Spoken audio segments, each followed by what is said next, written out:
이게 제가 스마트폰이나 워키토키 같은데 약간 전기 출력이 좀 있어야 될 것 같은데, 전기는 그냥 스마트폰이나 이렇게 있다 그러면 돼.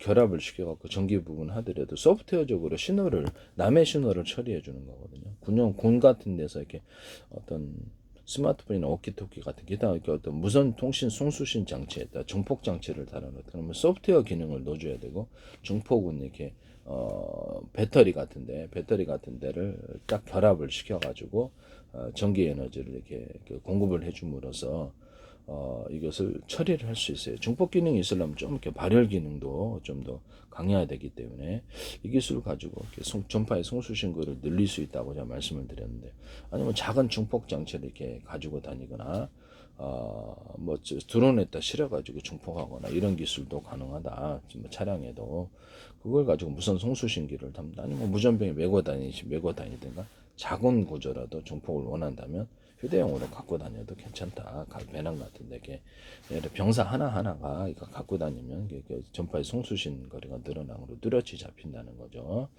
여기서 쓰시면 제 기술입니다.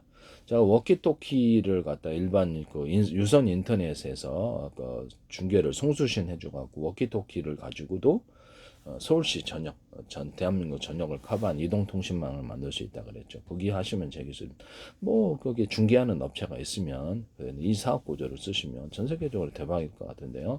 자기네들이 전파를 중개해 준다는 거죠. 그렇게 하시면 제 기술이 되겠습니다. 뭐 워키토키로도 그렇죠. 서울시 전역에서 통화할 수 있다. 되게 공짜잖아요. 공짜잖아.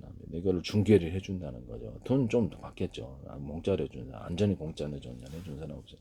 스마트폰에다가 이렇게 워키토키 기능을 줘서, 그러니까 자기 어차피 스마트폰이 있으고 워키토키로 요금 안 들고 자체 전파로 이렇게 동호회끼리 뭐 통신한데, 이 기술도 쓰시면 제 기술이 스마트폰의 앞뒤에 이렇게 카메라를 달아갖고 블랙박스 기능을 하게 할 수도 있는데, 그것도 제 기술입니다. 카메라 찍을 때 야간에도 좀 널리 찍게 하기 위해서 스마트폰 카메라에다가 조명 장치를 달아가지고 불빛을 보내가지고 자동차 헤드라이트처럼 이렇게 해서 찍는 이런 기술도 쓰시면 제 기술이에요.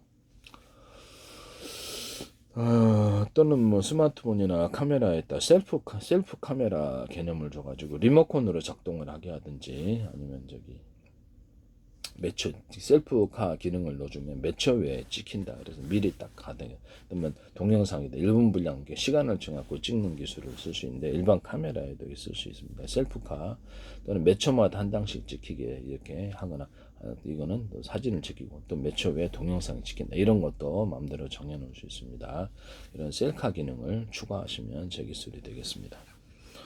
스마트폰과 워키토키에다 중폭 장치를 달아놓으면 소프트웨어적인 프로그램이 있고 발열을 잘 견딜 수 있도록 만들어줘야 되는데, 병사들이 갖고 다니면서 이거 출력을 높여가지고 처리한다. 소프트웨어적으로 처리해주고, 전력은 그냥 거기다가 뒤에다 꼽는 방식으로 하면, 자체적으로 갖고 다니는 방식, 꼽는 방식 두 가지를 할 수 있고요. 그 중에서 발열을 좀 견딜 수 있으면 배터리를 추가로 넣어주면 되죠. 근데 이제 이런 금속 배터리도 있다. 구리바에다 구리코일을 감아놓거나 이런 것을 금속으로 이렇게 금속에다 전기 축적할 수 있다는 이론을 따라서 거기다 수십 장 겹쳐갖고 저렴 구조를 가지고 그걸로 이제 중폭 장치를 만들어 줄 수도 있거든요. 뭐 아예 길게 하셔도 되고, 이렇게 원래 콘센트 부품이 되게 넓다 그래서 두꺼운 건 아니다. 얇아가지고 전기가 자꾸 이렇게 화재 원인이 되니까, 얇은 데서 이렇게 전기가 별로 안 흐르는 데서 전기를 많이 쓰니까 이게 얇은 전선이어서 화재가 난다고. 이거 쓰시면 되겠어요. 그래서 이거를 이렇게 길게도 몇 개 배치해가지고 분기선을 만들 수 있다. 천장에 분기선이라든지 그런 것도 만드시면, 플러그 방식이 아니고 전선 깎고 꼽는 방식이면 더 좋겠다. 그런 분기선 만드시면 제 기술입니다. 원가가 많이 들어가잖아요. 플러그는 복잡해가지고. 그것도 제 기술입니다. 그래서 이렇게 앰프 같은데 출력을 높일 때도 이런 금속 배터리 개념, 이건 속도가 빠른 금속 배터리 개념으로 MACC 기술에도 들어가요. 수십 장, 수백 장 겹쳐서 이게 코일, 구리바에다 구리 코일을 감는 식으로 해도 되고, 금속 배터리라는 개념, 모양과 형태가 틀리더라도 그걸 통해 앰프의 출력을 높일 수 있다, 없다? 있다. 앰프의 출력을 높여, 아니면 배터리를 달아도 되는데 너무 비싸잖아, 그러니까 이렇게 해서 그렇게 하시면 제 기술이 되겠습니다. 뭐 콘덴서를 더 추가로 달든지 해도 되는데요. 어떤 원리로든 현재보다 추가로 증폭을 해가지고 앰프를 출력을 해서 거기서 뭐 온오프식으로 하는 게 2개, 3개, 4개, 5 콘덴서 같은 것도 이렇게 카패시터인데 이거를 전기선 온오프 해가지고 몇 개의 배터리에서 갖다 실지에 따라서 출력을 조절할 수 있다라는 거죠. 그 중에서도 저기 뭐죠, 저기 스피커에다가도 이런 금속 배터리 개념을 달아준다. 그리고 이제 콘덴서 같은 것도 이런 금속 방식의 콘덴서로 바꾸시면 제 기술이 되겠습니다. 이거는 발열에 강하고 터지질 않아요. 콘덴서나 이런 것들은 커패시터로 사용하는데 터져요. 그래서 고장의 원인이 되는데 이런 금속 배터리를 바꾸자. 이 기술 쓰시면 제 기술입니다. 구리바에다 구리 코일을 감는다든지 이런 절연고자 수십 장 겹쳐가고 이게 MAC 스큐에 들어가 콘덴서로도 사용할 수 있어요. 이 기술 쓰시면 제 기술입니다. 카패시터로 사용할 수 있으니까 금속 카패시터는 터지지 않아요. 그래서 이렇게 고장의 원인이 지금 이 콘덴서에서 많이 일어나는데 이거를 해결할 수 있는 기술이라고 생각. 절연 구조는 유리석연거든요. 유리망고들을 넣어서 제조 금속. 그러니까 금속이면 다 돼요. 금속 배터리의 개념을 쓰시면 제 기술입니다. 그다음에 여기다가 물에다가 구리화 기능이 대중소 이렇게 넣어준다는 거죠. 그럼 발열도 좀 돼. 이렇게 알루미늄도 돼요. 다른 금속도 돼요. 그럼 거기에 전기가 축적되는 액체 금속 배터리가 된다. 여기다 황산이나 소금을 좀 추가하셔갖고 여러분이 황산 넣었으니까 이렇게 틀리다. 그러면 안 되신다 이 말씀이에요. 이렇게 액상에다가 이렇게 금속을 넣어가지고 구리 배터리를 넣어주고 이것은 이제 크기를 틀리게 해서 대중소 이렇게 알갱이를 넣어주면 더 좋다. 금속판으로도 그러하고 금속판에다가 이렇게 구리 알갱이 나노 구조도 뭐 되니까 대중소 구리 액상을 덮어갖고 판으로 만든다. 이걸로 이제 태양전지 같은 거 사용하면 좋다 그랬잖아요. 태양전지에서도 전기를 딱 걸어주면 금속판 자체는 전기를 생산하지 않아요. 전기를 걸어주는 방식 때문에 전기선의 구리선을 대중소로 구리 코일도 되겠죠. 알루미늄 판도 되고 그래서 이렇게 걸어가지고 다른 금속도 돼 걸어주면 전기가 생산된다는 거예요. 전리층이 빛을 유도하는 효과가 일어난다는 거죠. 그거 같이 하시면 제 기술입니다. 또는 어떤 물에다가 이렇게 여기다가 또 어떤 그 자동차 회전축 돌아갈 때 굵기가 되는 구리선들을 많이 감아놓고 두께 같은 연고자석을 많이 수십 겹 또는 여러 겹 형태로 넣어준다. 연구장을 만들 때부터 가루 입자에서부터 대중소 들어간다. 이렇게 갖고 돌아갈 때 전기를 생산하는 구조로 들어갑니다.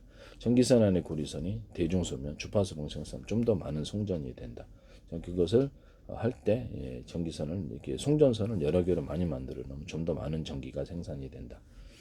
물에다가 바닷물이다 그러면 소금 이거 쓰시면 YTN에서 어떤 업체가 태양광 전지에 이거 달아놓는 거 봤어요. 그 업체는 기술을 생략 안 하셨습니다. 제 기술을 무단으로 사용하셨다는 웨어러블 기기나 반도체에도 나노구조, 곤충로그라시도 나노구조로 들어가서 태양광을 통해서 전기를 생산하고 그걸 회전축을 돌려가지고 나중에 연고자석만 교체하면 돼. 다 하면 연고자석의 성격이 수명이 닿으면 그 교체만 하면 되는 부분입니다. 이 기술 쓰시면 제 기술이 되겠습니다. 굉장히 오래 가겠죠. 연고자석도. 여기 그 YTN 없던 제 페이스북에 국정원 현장한 노동부 경찰청 그다음에 서울시 인천시 국가기획 굉장히 광고를 많이 넣으시고 주한미 대사관 그다음에 유럽적인 오스트리아 관광청 마이크로소프트 뭐 이렇게 한화 뭐 우리나라 대기업들 이렇게 광고를 해서 다 제 기술이 나와요. YTN에게 플라스틱 창문 유리창에다 플라스틱을 덧대자 그래서 이렇게 유리창은 깨지고 플라스틱은 잘 안 깨지니까 보석상 털리는 기술을 보고 그렇게 했더니 그대로 나오시더라고. 안에는 유리창, 겉에는 플라스틱. 안에는 아크릴창, 겉에는 플라스틱. 안에는 투명필름, 겉에는 플라스틱창. 플라스틱창 방탄필름, 플라스틱 방탄필름 해갖고 방탄소재로도 삼을 수 있다고 얘기했죠. 이것도 제 기술입니다. 플라스틱창에다가 유리창이나 플라스틱창에 유리소경 코팅 옛사람 유리망 코팅제를 넣어서 제조한다. 그래서 얇게 여러 겹으로 들어가서 빛에 투과들을 좋게 한다. 이 기술도 제 기술이 되겠습니다. 그리고 제가 탄소섬유 만들 때 아크릴이 아니라 탄소섬유를 만들 때 아크릴이 아니라 합성섬유 나일론 또는 기타 다른 걸로 만든 더 우수하다. 거기다가 유리석연 코팅 낼 사람 유리망고를 넣어서 제조한다. 카본 소재 만들 때부터도 카본 소재에다가 유리석연 코팅 낼 사람 유리망고를 넣어서 제조. 나노 구조의 홈 접합.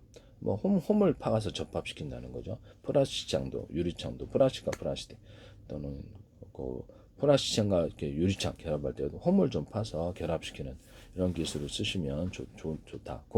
물놀이용 매트에도 그렇고 자동차 타이어 뭐 타이밍 벨트, 산업용 벨트, 축구공, 농구공, 배구공 접합, 인조가죽 접합 기술은 다 들어가요. 천접합 이런 것도 들어가는데 비닐 접합이나 박스 접합, 종이 접합에도 들어가요. 홈을 파서 접합시키는 거죠. 실리콘 웨이퍼, 유리기판, 이렇게 어떤 플라스틱 기판에도 홈을 파가지고 접착한다는 거죠. 나노 구조로 더 좁다 않겠죠.